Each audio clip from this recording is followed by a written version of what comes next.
प्यारे बच्चों, पिछली वीडियो में हमने विभिन्न प्रकार के मिश्रणों के बारे में पढ़ा था।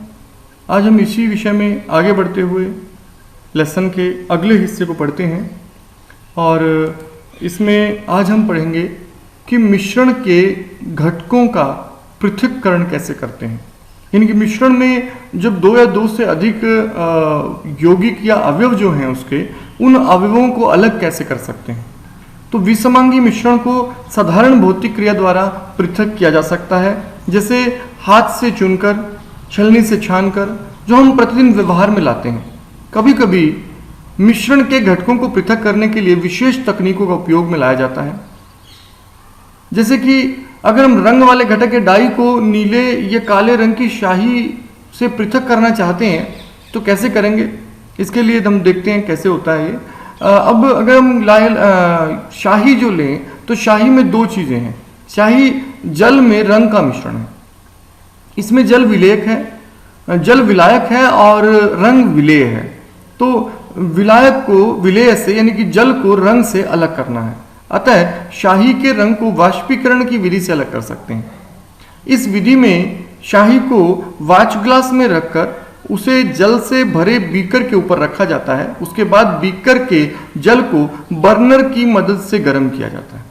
गर्म होकर शाही में जल के रूप में वर्तमान विलायक वाष्पीकृत हो जाता है और वाच ग्लास में शाही का रंग बच जाता है। इस तरह वाष्पीकरण विधि के उपयोग से शाही के रंग को अलग किया जाता है। आप इसे चित्र द्वारा समझ सकते हैं कि करते क्या है, एक बीकर में जल लेकर उसके ऊपर वाच ग्लास रख देते हैं और वाच ग्लास में शाही डाल देंगे, डाई जो भी हमारी हो उसको डाल देंगे, नीले या काले रंग की शाही जो है वो इसमें डाल देंगे।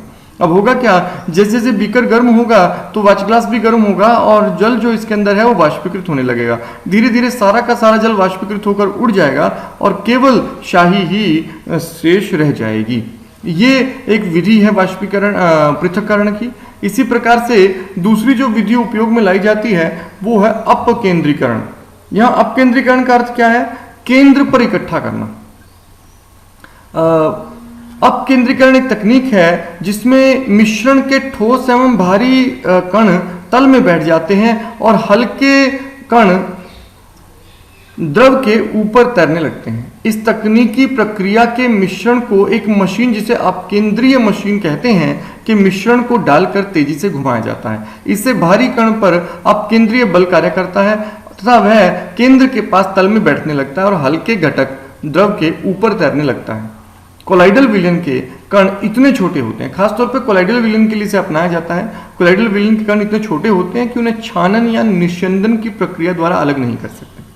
अब क्योंकि उन्हें छानने या निस्यंदन की प्रक्रिया द्वारा अलग नहीं किया जा सकता, इसलिए कोलाइडल विलयन के घटकों को अपकेंद्रीकरण तकनीक द्वारा पृथक किया जाता है। अपकेंद्रीकरण तकनीक होती क्या है, आप यहाँ चित्र द्वारा समझ सकते हैं। मशीन एक लेकर अपकेंद्रीकरण मशीन जो होती है उसमें विलयन को लिया जाता है, जो हमारा कोलाइडल, जैसे कोलाइडल है, कोलाइडल को ले लेते हैं इसमें, और कोलाइडल को लेने के बाद मशीन को जैसे ऑन करते हैं तो ये घूमने लगता है, गोल गोल घूमने लगता है। जैसे आपने वॉशिंग मशीन में कपड़े की सुखाने वाले ड्रायर को घूमते हुए देखा होगा, बिल्कुल ड्रायर की तरह ये गोल गोल घूमने लगता है। इससे क्या होता है कि भारी कण अचानक नीचे चले जाते हैं और हल्के कण ऊपर आ जाते हैं। तो अपकेंद्रीकरण तकनीक का उपयोग खून और मूत्र जांच के लिए किया जाता है। आप देखना होगा, ये जो आप चित्र देख रहे हैं ये ऐसे मशीनें आपने लेबोरेटरी में जरूर देखी होंगी।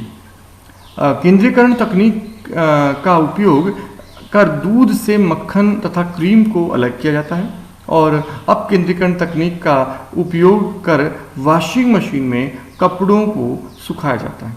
यहाँ दूध के बारे में इसका विशेष उपयोग आजकल हो रहा है। आप देखते हैं कि जब आप दूध पर देखते हैं लिखा हुआ डबल टोन्ड, तो मतलब 2 बार उससे क्रीम निकाल ली गई है।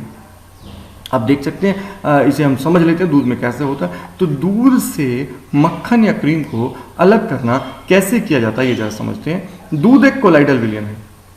दूध में वसा, जो कि ठोस कण होते हैं, के कण परिक्षिप्त अवस्था में होते हैं तथा ये वसा का कण इतने छोटे होते हैं कि इन्हें निस्यंदन की प्रक्रिया द्वारा अलग नहीं किया जा सकता। अतः दूध से इन वसा के कणों को अपकेंद्रीकरण की तकनीक द्वारा पृथक किया जाता है। तो इस अपकेंद्रीकरण की प्रक्रिया में दूध को एक बर्तन में डालकर तेजी से घुमाया जाता है। केंद्राभिसार बल के कारण दूध में उपस्थित वसा को ठोस और भारी कण केंद्र में तल में जाकर बैठने लगता है और दूध में उपस्थित हल्का द्रव यथा जल आदि ऊपर तैरने लगता है, जहां से उन्हें पृथक निकाल लिया जाता है।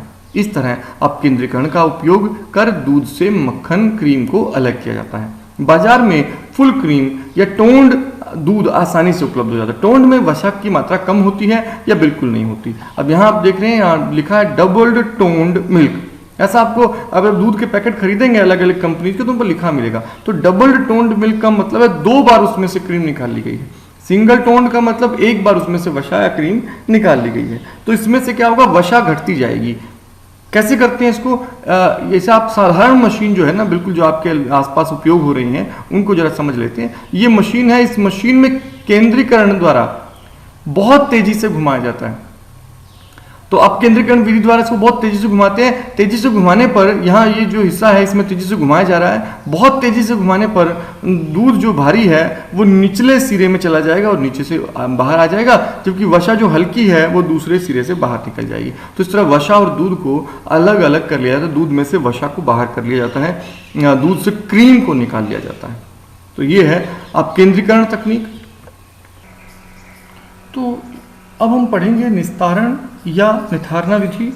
2 अघुलनशील द्रव्यों के मिश्रण को कैसे पृथक कर सकते हैं, इसके लिए निस्तारण या निथारना विधि का उपयोग किया जाता है।